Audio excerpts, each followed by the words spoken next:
Jadi 5 makhluk yang berasal dari bukan induknya. Yang pertama Adam. Adam mah tina taneuh lain ti indukna. Yang kedua Hawa, sami na taneuh. Di urang mah cenah Hawa ti Adam lain pun taneuh ada Hawa mah. Yang ketiganya adalah onta Nabi Soleh dari batu. Yang keempatnya ular Nabi Musa dari tongkat. Oh intina urai deui. Yang kelima adalah domba Nabi Ismail. Langsung ti langit turun domba nage. Lain Ismail jadi domba. Pan urang mah Ismail jadi domba jadi saha atuh Bu? Nah itu Pak, ketika turun iya domba atau kata Allah Allah telah mengganti sesembelihan dengan yang terbaik. Sok geura pencit pan Ismail na ge teu maot Ibu.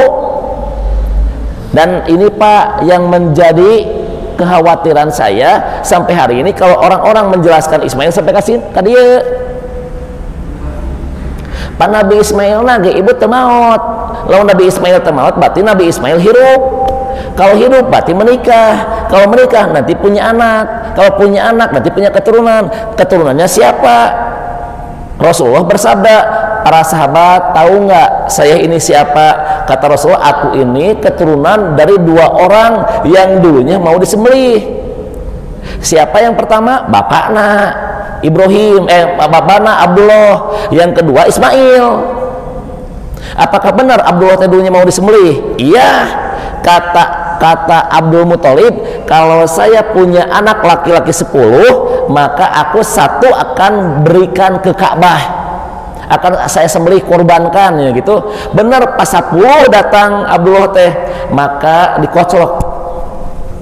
Kata Abdul Muthalib, aku akan berikan, saya sudah janji, sudah bernadar, apabila saya punya anak 10, saya akan berikan 1 ke Ka'bah. Dikoclok pun 10 teh. Pluk, ternyata nubijil Abdullah. Koclok deui, pluk nubijil Abdullah. Tah kata Abdul Muthalib, udah ini emang harus disembelih gitu Pak. Nah ketika mau menyembelih Abdullah, maka terdengar berita ini ke Quraisy bahwa Abdullah akan menyembelih anaknya karena dia telah bernadar kalau punya 10 akan dikorbankan 1 di Ka'bah, yaitu anak laki-lakinya. Terdengar, maka orang-orang Arab protes, wahai Abdul Muthalib, engkau itulah sebagai pemimpin kami, apa kebanggaan kamu kalau kamu punya anak disembelih nanti akan diturutin oleh anak-anak buah kamu. Geus cukup lagi gituan jeung itu. Geus aya nama budak ieu tebus dan jeung nadar tadi macam gitu Bu. Ditebuslah, datanglah Pak ke ahli nujum dulu mah. Ke paranormal, dukun atuh Pak eta teh. Kemudian datang ke sana. Nah, terus gitu Bu, ya senatuan abdi teh dulu bernadar kalau saya punya anak 10 mau dikorbankan 1, ternyata ini anak para bawahan kami itu semuanya karena saya dianggapnya pemimpin itu menyarankan untuk tidak, dan ini anak saya mau tebus, kira-kira saya harus menebus berapa itu untuk dijadikan sebagai unta. Maka Ibu, kata si paranormal ini atau si paranormal ini, saya ada batu dan ada Abdullah, 2 batu. Nanti kalau yang dikoclok itu yang turun Abdullah, maka udah berarti nggak jadi disembelih. Atau sapi lagi itu Bu. Jadi per 1 kali ngoclok itu 10 binatang, 10 hewan dikoclok lah. Onta bayar 10 belum, berarti iya Abdullah kudu dipencit, koclok deui, pluk bujil onta deui. Terus udah 10 kali berarti berapa? 100. Nah pas ke 11-nya Abdullah udah beres, berarti kamu harus membayar ke saya itu 100 unta. Berewet tak Abdul Muthalib, tak silahkan. Makanya Abdullah selamat dari penyembelihan. Makanya Rasul bersabda, tahu nggak para sahabat, aku ini adalah keturunan 2 orang yang dulunya mau disembelih yang nggak jadi. Sampai sini paham? Tapan Ismail teh Pak, engke teh dia nikah dengan 2 orang perempuan, yang 1 diceraikan. Nah yang 1 ini nanti punya anak 12. Dari 12 ini salah satunya adalah Nabit, dan Nabit ini yang akan merupakan bangsa Quraisy. Nabi Ismail ke Nabi Muhammad itu jaraknya 30 generasi. Nah dari anak pertama Nabit ini akan melahirkan bangsa Quraisy. Dari Quraisy Nabi lahir terakhir nanti yaitu Rasulullah. Itulah Pak dari segi ini, dari segi yang di Arab, bahwa Nabi Ismail dengan Nabi Ishak itu sebetulnya satu bapak. Nanti kalau Ishak mah melahirkan Bani Israil kesininya, yang nabi semuanya nabi, dari mulai Nabi Yakub, kemudian Yusuf, kemudian ada lagi nanti Daud, Sulaiman, itu semuanya dari darah ini nih, dari darah Ishak. Sementara darah Ismail tidak ada nabi kecuali nanti Nabi Muhammad. 2 berbanding puluhan gitu, atau 2 berbanding ribuan.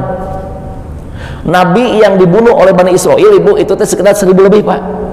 Kebayang tuh ayat Nabi Bani Israil mah bunuhan pak ku Bani Israil mah. Pokoknya berbenturan dengan isi perut, bunuh. Berbenturan dengan isi perut, bunuh.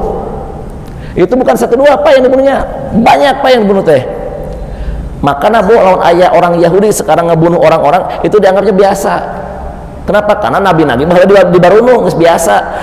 Orang-orang yang suci aja, orang yang sakral dibunuh geus dianggap dosa. Nah ibu, itulah kisah 2 anak yang lahir di usia Nabi Ibrahim senja. Nah suatu saat ibu tos kitu tos disembelih tidak jadi, maka kata Allah sok eta Ka'bah gera bangun deui ku anjeun. Nah mulailah pak membangun Ka'bah. Yang tersisa dulu itu hanya pondasi, karena pada waktu itu terjang banjir hebat di zaman Nabi Nuh. Ini si Ka'bah tinggal pondasinya saja, pondasinya. Nah ku Nabi Ibrahim ditemok tah Ismail ketika bapak nemok, si bapak karena nemoknya karunya dibantuan lah. Ketika dibantuan tah aya 1 batu yang diberikan oleh Jibril. Pah iya pah aya batu cen itu. Kata Ibrahim itu batu teh keren-keren ting dari mana? Jibril turun pah cen gitu, yang disebutnya dengan nama Hajar Aswad. Kata Ibnu Abbas, dulunya batu ini warnanya putih, namun seiring dosa manusia di dunia banyak, makanya batu ini berubahlah jadi hitam. Jadi disebut Hajar Aswad, batu hitam.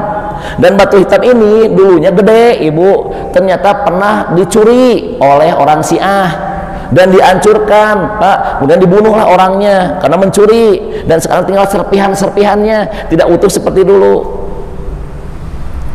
Itulah asal usulnya Hajar Aswad. Diteliti ku para ilmuwan, batu ini tidak pernah berada di dunia. Iya mah batu asing ibu. Profesor geologi sedunia pernah melakukan penelitian babatuan, semuanya diteliti. Ternyata batu ini tidak pernah ditemukan di dunia ini. Dia sudah meneliti ke dunia pak, tidak ada batu ini mah. Aya nage iya mah di lawan urang mah di makhluk asing. Nya berarti batu surga gitu pak ya teh.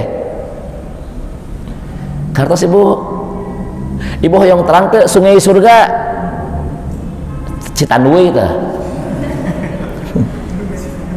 Sungai surga mah Nil. Kata Rasulullah ketika Isra Mi'raj, aku dilihatkan ada sungai. Lalu Rasul bertanya, ya Jibril itu sungai apa? Sungai Nil. Allah ambil dulu tadi dunia, teh sungai surga Nil teh. Batu nage tah terus naon deui ibu? Sungai Salsabila yang airnya tembus ke telaga Al-Kausar. Ta eta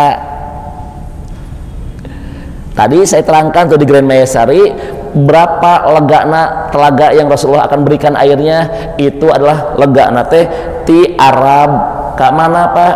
Ke bagian utara, bagian selatan jazirah Arab, atau napi ti Aman sampai ke Syria, berarti ti Yordan ke Syria jarakna telaga teh, dan persegi 4 China yang terus berapa cangkir-cangkirnya? Cangkirnya sebanyak bintang di langit. Itu yang akan diberikan kepada umat nanti di akhir zaman, umat di padang mahsyar. Pek urang teh teka bagian di pak, berarti wallahu alam ya. Berarti kita melakukan hal bid'ah dak moal dibere mah. Ibu sip tuh alhamdulillah ibu udah sudah diheula. Nah ibu catat berarti sudah Ibrahim punya anak Ismail dan Ishak. Berarti kita nanti akan kesampingkan dulu Ismail, karena ini nanti ibu akan berceritanya ke Nabi Muhammad nantinya. Nah berarti di minggu depan kita akan bercerita pembangunan Ka'bah dulu. Setelah pembangunan Ka'bah maka Ibrahim akan ke Palestina lagi membangun Aqsa ya. Jadi ini membangun dulu Ka'bah, Ka'bahnya sudah beres, maka diperintahkan membangun Aqsa, dan nanti dibangun Aqsa meninggal dunia.